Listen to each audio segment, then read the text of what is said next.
I'm talking today to UK Nutritional Therapist Cheryl Wilson. Hi, Cheryl. Thank you so much for talking to me today. Hi, Joanne. It's a pleasure to be here. Cheryl, we're going to be having a discussion today about dieting and what people should know. So let's start off with, is there anything wrong with following a fad diet? Well, the problem is that it's a fad. So as the name suggests, it's really going to be quite short-lived. There really is no benefit to be found there. And then the other thing is that a diet, like the actual word itself, it has so many negative connotations that I actually choose not to use it in practice. Because really, as soon as a person hears that word diet, they're just set up for failure. So it's inevitable with a diet that you're going to put weight back on, basically. And really, the reason for that, one of the main reasons, is that whenever you reduce calories to an extreme level, it actually means that you lose muscle mass. Now, muscle mass is otherwise known as metabolically active tissue. So what that means is that each muscle cell is a powerhouse of calorie burning activity. So, if we have more muscle mass in the body, then we actually have a much faster metabolism. And the problem with the fad diet, as I said, is that we often lose this muscle mass at the same time as burning fat and at the same time as losing a lot of water as well. So actually, what's happening is our metabolism is really slowing down.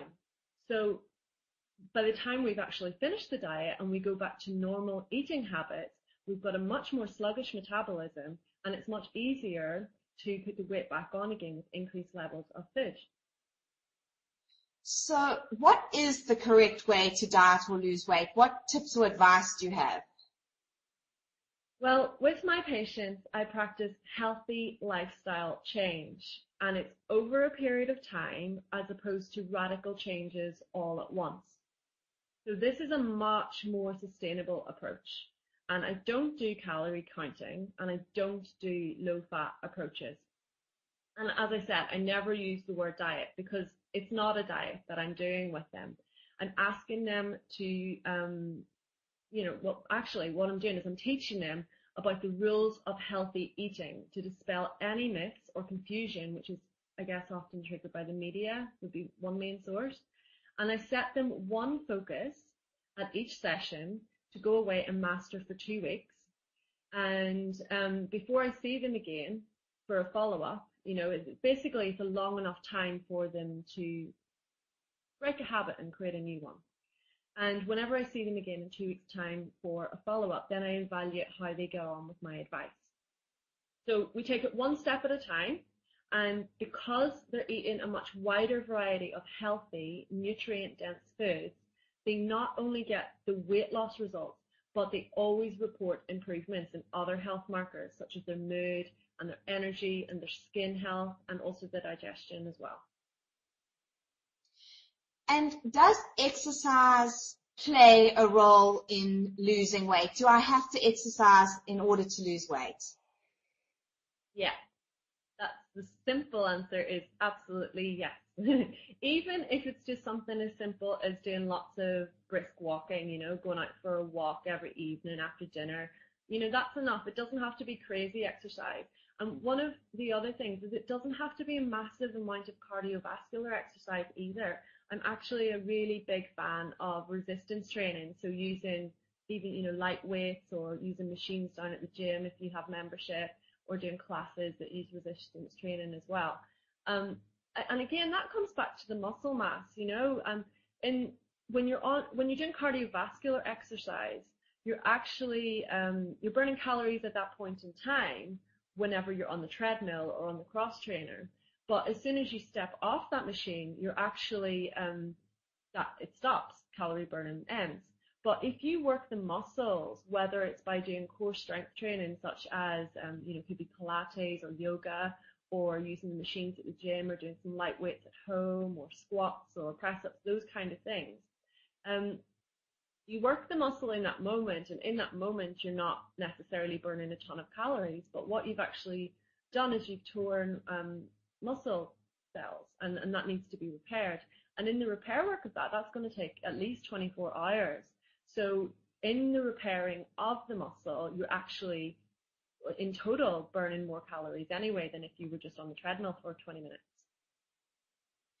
So, and where do calories in foods come from? And how do I know what I should be eating and how much? Okay. Well, calories are energy that fuel our bodies. So it's much like petrol that fuels our cars. And without sufficient calories, our heart wouldn't beat, and our lungs wouldn't function, and our brain wouldn't work. So in general, an adult body needs at least 1,000 to 1,400 calories just to have enough energy to fuel key organs like the brain and the heart and the lungs. Now, this minimum amount of calories is called your basal metabolic rate. And it varies greatly dependent on your age and your sex and your weight and your muscle mass. Now, in order to have enough energy to get about your day and to do exercise, you need additional levels on top of this and that's completely dependent upon your activity levels. So, it's quite individual for each person. But what I say is, don't worry about it. Because to be honest, if you learn the healthy rules of eating and you aim the majority of the time to have 3 healthy meals per day and 2 healthy snacks when you're hungry, there's really very little need to get your calculator out and be concerned about calorie intake. But what about having a cheat? I remember watching a program once where they talked about the 80-20 rule, where you eat healthy 80% of the time, 20% of the time you have a cheat. Do you believe that we should have a cheat day or something like that? Why not? Well, it is a rule that I use in clinic with my patients, and it's actually the very first rule that I cover whenever I speak to them, and I bring up this 80-20 rule that we stole from the business world, which doesn't really mean the same thing, but it sounds good, right? But it helps to get across the fact that none of us are going to be absolute angels. I'm a nutritional therapist. It doesn't mean that I 100% of the time, eat perfectly. If I go to my granny's and she gives me a slice of chocolate cake, I'm going to eat that piece of chocolate cake because I'm at my granny's, or if I go round to a friend's house and they put down a big bowl of lovely cheesy pasta in front of me, then they made that with love for me, so I'm going to eat that and enjoy it. So I don't think there's any need to have the intention of being an absolute purist, and I think that there's other benefits that we get out of food above and beyond nutrition as well, such as just like the sharing of food and the love that's been put into food that's been prepared and the enjoyment of food. So yeah, treats are important. It's just that whenever they start to take over and become a bit more than 80% of your intake, that of course then your health is going to suffer, and things such as weight could be affected, or your energy levels, or your skin health. So yeah, absolutely, 80-20 all the way. And what about water? How much water should we be drinking a day? And can water actually help you lose weight? Well, it really depends on a person's body size, but I would say somewhere between 1.5 litres and 2 litres per day. But that doesn't mean that it has to be in the form of just normal cold water. You could actually have that in the form of naturally uncaffeinated herbal teas, for example. So things like peppermint tea or fennel tea or lemon and ginger tea. And some people like to have it, lukewarm water or hot water with fresh lemon or lime squeezed into it as well. So if you include intakes like that, it's actually really quite easy to get up to at least 1.5 litres per day. And just it's important to take into account that any caffeinated drinks that you do have, it's really ideal to have an extra glass of water to basically balance that out, because they do have a diuretic effect within the body, so you end up needing to replace more water. And you asked about whether it can help you to lose weight. I think one mechanism whereby that might be the case is that the sensation of hunger and thirst are actually very similar. And often whenever a person gets that sensation, they think that they're hungry, so they might automatically go and eat something or have a snack. Actually, it might be thirst that you're sensing. And if that's the case, really, if you just go and have a big glass of water and then kind of forget about it for a few minutes, you probably actually will forget that you were hungry then, because actually it was thirst in the first place. So that's a good kind of weight loss tip, I guess. And just to finish off, for you personally, what does it mean to say you need to eat right?